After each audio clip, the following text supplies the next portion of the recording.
कई बार कुछ real life stories भी ऐसी होती है जैसे हॉरर फिल्म हो या हॉरर फिल्मों की स्टोरी हो। आज जो कहानी मैं आप सबको सुनाने वाला हूं वो है तो क्राइम की स्टोरी, लेकिन उस स्टोरी को सुनकर आपको किसी हॉरर फिल्म सा एहसास होने वाला है। ये वाकया है मुंबई के गोवंडी इलाके का और वक्त है अक्टूबर 2023 का, यानी ये पिछले साल की बात है। अक्टूबर 2023 को गोवंडी इलाके में एक जंगल है और उस जंगल में एक डेजर्टेड वेल यानी एक अनअटेंडेड या जिसे आप कह सकते हैं कि खंडहर नुमा एक कुआं है। और वो कुआं सिर्फ खंडहर नुमा नहीं है बल्कि उसे लोग भूतिया कुएं के नाम से जानते भी हैं। नाम ही अपने आप में आप समझ सकते हैं कि थोड़ा अजीब है, भूतिया कुआं। लेकिन ये कुआं ऐसा है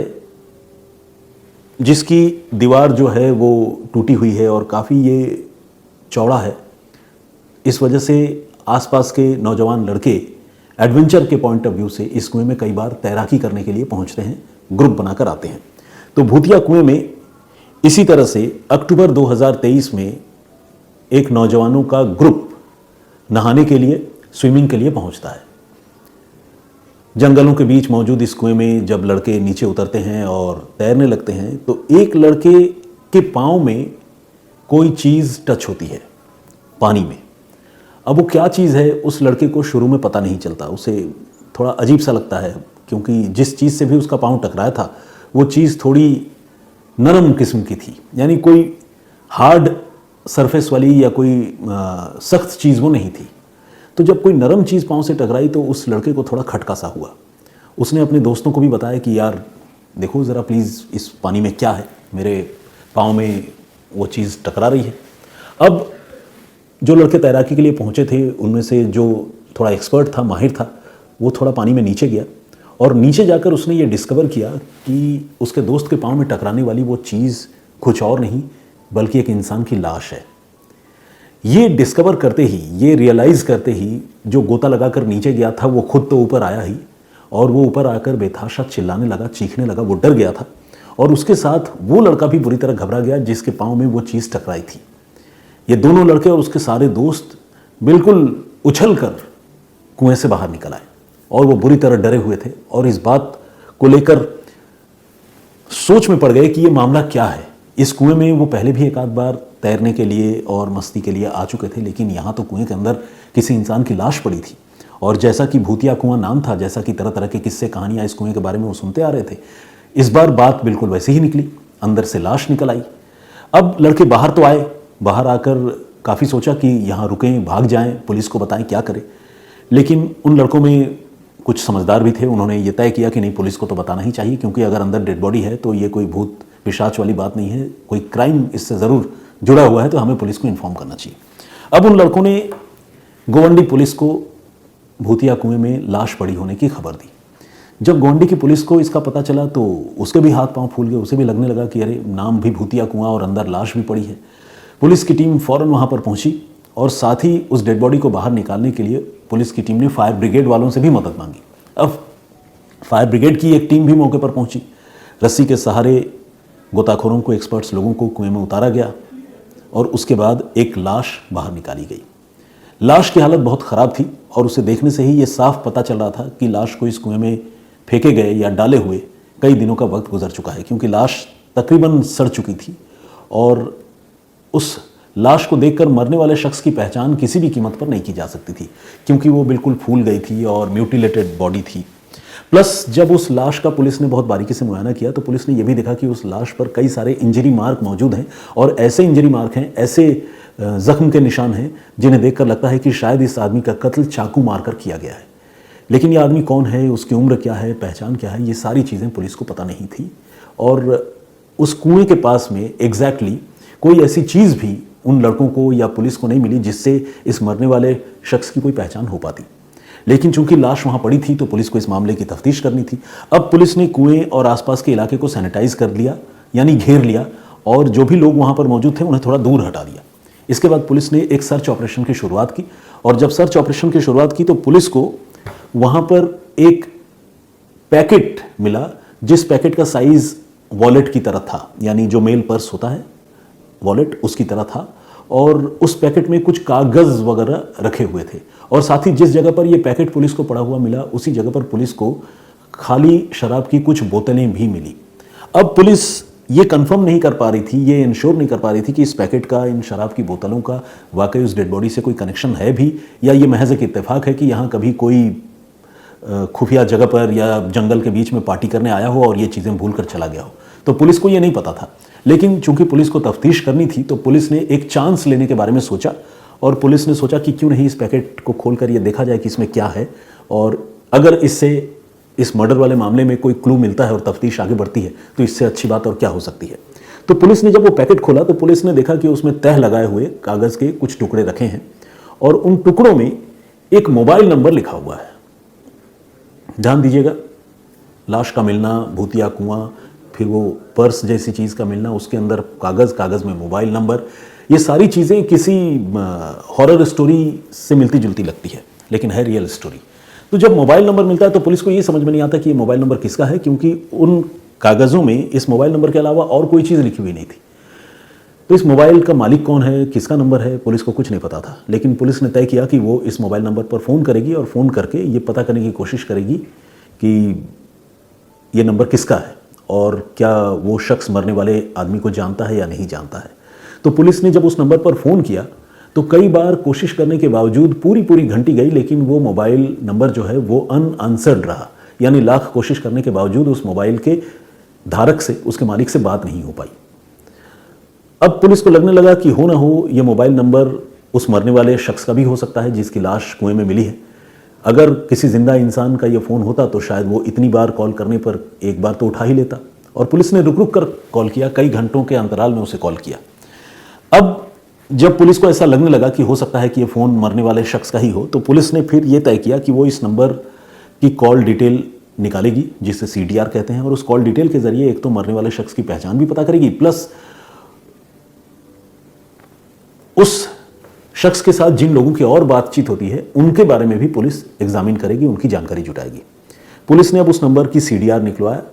और CDR निकलवाने के बाद पुलिस ने बहुत बारीकी से उसमें जो भी कॉल डिटेल में जो और नंबर डिस्प्ले हो रहे थे उन नंबरों को पुलिस ने देखा। पुलिस ने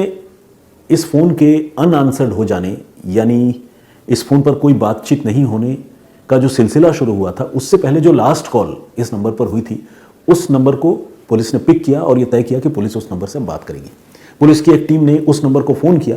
और उसे फ़ोन करके पूछा कि ये नंबर किसका है और वो कैसे इस आदमी को जानता है, इसके साथ उसकी आखिरी बार क्या बातचीत हुई थी। तो इस आदमी ने पुलिस को बहुत ही वाइटल और बहुत ही इंपॉर्टेंट जानकारी दी।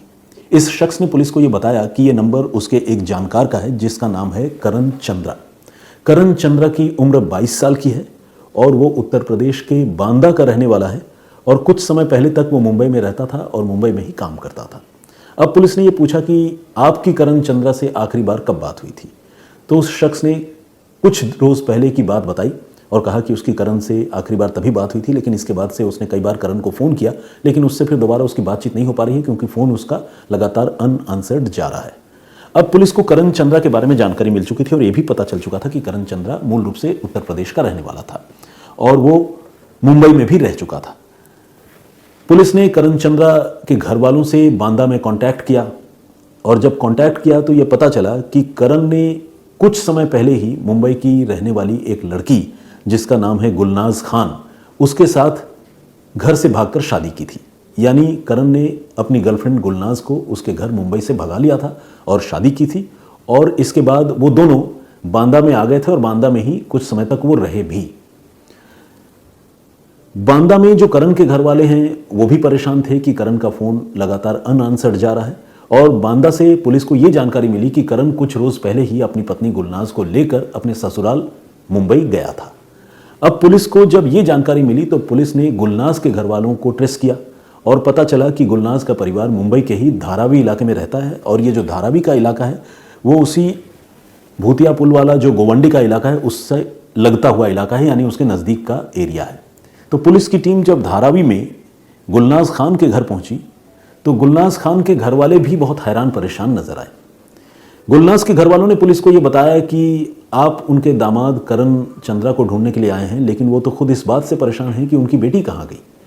उनकी बेटी भी पिछले कई दिनों से गायब है। उनकी बेटी अपने दामाद के साथ उनसे मिलने मुंबई आई भी थी, लेकिन इसके बाद घर से निकले वो, लेकिन इसके बाद उनको कोई जानकारी नहीं है। और वो अब खासकर अपनी बेटी की गुमशुदगी की रिपोर्ट जो है वो थाने में दर्ज भी करवा चुके हैं। सबूत के तौर पर उन्होंने वो मिसिंग कंप्लेंट भी गोवंडी की पुलिस को दिखाई, जो उन्होंने धारावी के आसपास के ही किसी पुलिस स्टेशन में दर्ज कराई थी। लेकिन पुलिस को ये सब बात सुनने के बाद हैरानी भी हुई और पुलिस को ये लगने लगा कि कहीं ऐसा तो नहीं कि गुलनाज का भी कत्ल हो गया हो। अब सवाल यह है कि एक नवविवाहित जोड़े की हत्या कोई क्यों करेगा? तो इसका बड़ा ऑब्वियस सा जो रीज़न समझ में आता है, वो आप लोग भी गेस कर रहे होंगे, मैं भी गेस कर रहा हूँ, वो यही कि चूंकि दोनों अलग अलग धर्म से थे, अलग अलग संप्रदाय से थे, तो दोनों की शादी जो है कुछ लोगों को नागवार गुजर रही होगी और हो सकता है कि उन्होंने ही इन दोनों का कत्ल कर दिया। अब नागवार गुजरने की जो बात है वो जाहिर सी बात है कि समाज के दूसरे लोगों को तो इतनी नागवार नहीं गुजरेगी जितने खुद परिवार के लोगों को गुजरेगी, क्योंकि आमतौर पर इस तरह के बहुत सारे मामले हम लोगों ने पहले भी देखे हैं।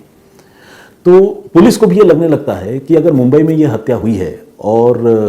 बेटी और दामाद उत्तर प्रदेश से मुंबई इनके पास आए थे और इसके बाद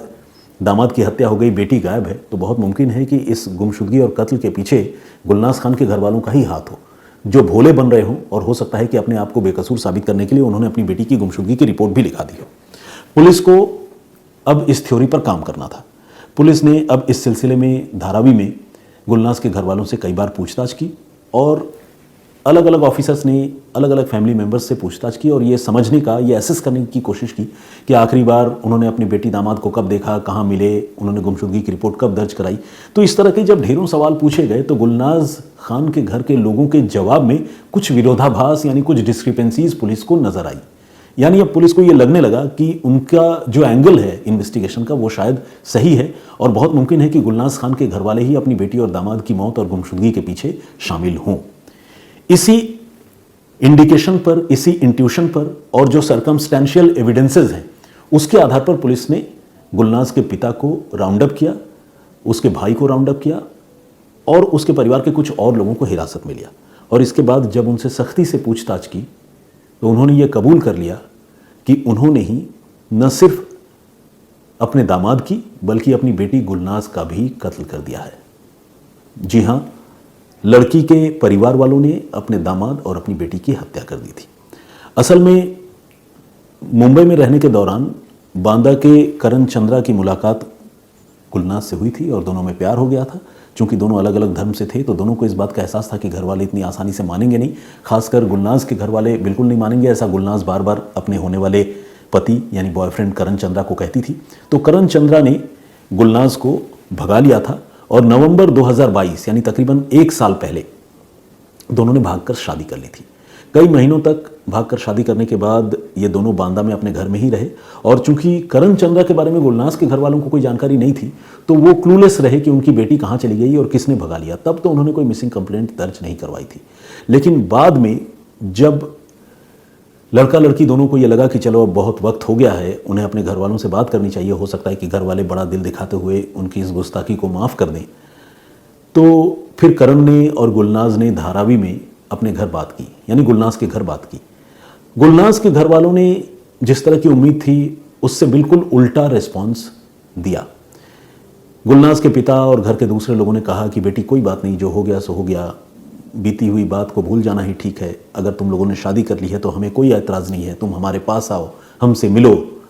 हम साथ रहें, नई शुरुआत करें। तो इस तरह की बात जब गुलनाज ने अपने पिता और घर वालों से सुनी तो उसे बड़ी उम्मीद जगी। उसे लगा कि अब तो दुनिया की हर खुशी उसे मिल गई, पति अपने मन का मिल गया, घर वाले राजी हो गए, ससुराल में प्यार मिल ही रहा है, अब किसी बात की कोई कमी नहीं। तो गुलनाज जो है अपने पति करण चंद्रा को लेकर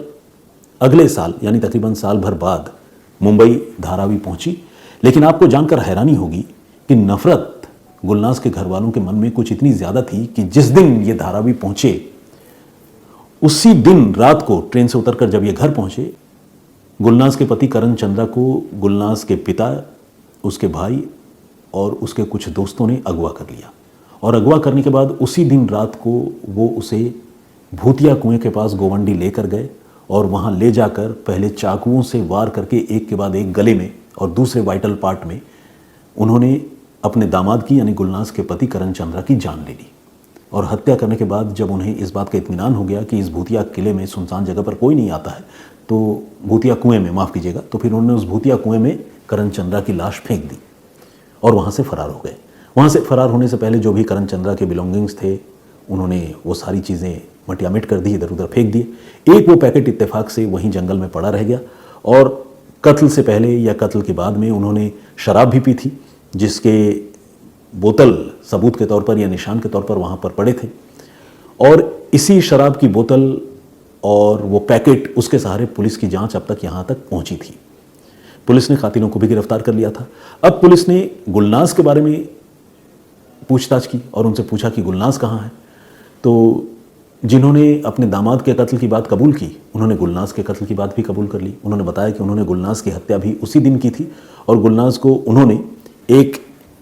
कैब में, चलती गाड़ी में धोखे से अगवा किया था और चलती गाड़ी में ही उसकी हत्या कर दी थी। हत्या करने के बाद उसकी लाश नवी मुंबई के एक सुनसान जगह पर फेंक दी थी। तो खैर, पुलिस ने जांच की और गुलनाज की लाश के बचे हुए अवशेष को भी पुलिस ने बरामद किया। फिलहाल ये मामला कोर्ट में है, लेकिन जिस तरह से एक भूतिया कुएं में एक शख्स की हत्या करके लाश डाली गई और वो लाश एक नौजवान के पैरों से टकराई, जिसके बाद वो पैकेट मिला, शराब की बोतलें मिली, और जिस तरह से ये मामला खुला और पुलिस ने जिस तरह से इस मामले को इन्वेस्टिगेट किया, वो अपने आप में जितनी डरावनी, जितनी रहस्यमयी है, उतनी ही ज़्यादा इस इन्वेस्टिगेशन के लिए मुंबई पुलिस की तारीफ भी होनी चाहिए। लेकिन साथ ही ये खबर जो है या ये घटनाक्रम इस बात का भी एक सबूत है कि हमारा समाज आज भी कितना दकियानुसी और कितना सख्त जान है, सख्त मिजाज का है, जो इस तरह के रिश्तों को बिल्कुल भी स्वीकार नहीं कर पाता और अपने ही लोग कई बार अपनों के खून के प्यासे हो जाते हैं। तो ये थी पूरी कहानी, और पूरी कहानी मैंने आप लोगों को सुनाई। इस कहानी पर आप लोगों की क्या राय है, प्लीज़ हमें कमेंट करके ज़रूर बताइएगा।